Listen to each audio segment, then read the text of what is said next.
آپ جانتے ہیں یہ مسجد سلمان فارسی کے نام سے منسوب ہے۔ السلام علیکم ایوری ون، میں ہوں ثاقب اسحاق، مدینہ منورہ سے۔ حضرت سلمان فارسی رضی اللہ تعالیٰ عنہ کا تعلق ایران سے تھا۔ آپ نے حق کی تلاش میں کئی مذاہب کا مطالعہ کیا اور بالآخر مدینہ منورہ پہنچ کر اسلام قبول کیا۔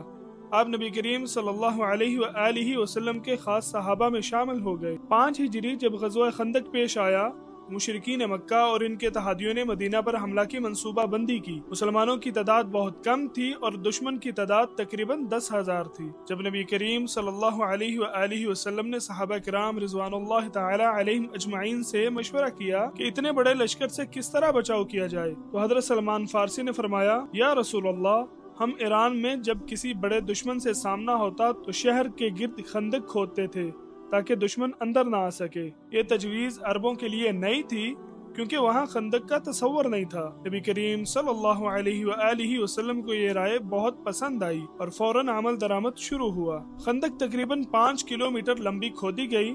نبی کریم صلی اللہ علیہ وسلم خود بھی صحابہ کے ساتھ خندق کھودنے میں شریک رہے۔ حضرت سلمان فارسی رضی اللہ تعالیٰ عنہ سب سے زیادہ محنت کرنے والوں میں سے تھے۔ نبی کریم صلی اللہ علیہ وآلہ وسلم نے فرمایا، سلمان منا اہل البیت، سلمان ہمارے اہل بیت میں سے ہیں۔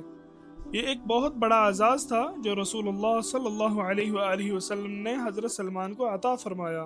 حضرت سلمان فارسی رضی اللہ تعالیٰ عنہ کی دانش مندی اور حکمت عملی سے مسلمانوں کو ایک مضبوط دفاع ملا اور اللہ تعالیٰ نے غزوہ خندق میں مسلمانوں کو کامیابی عطا فرمائی۔ تو کیا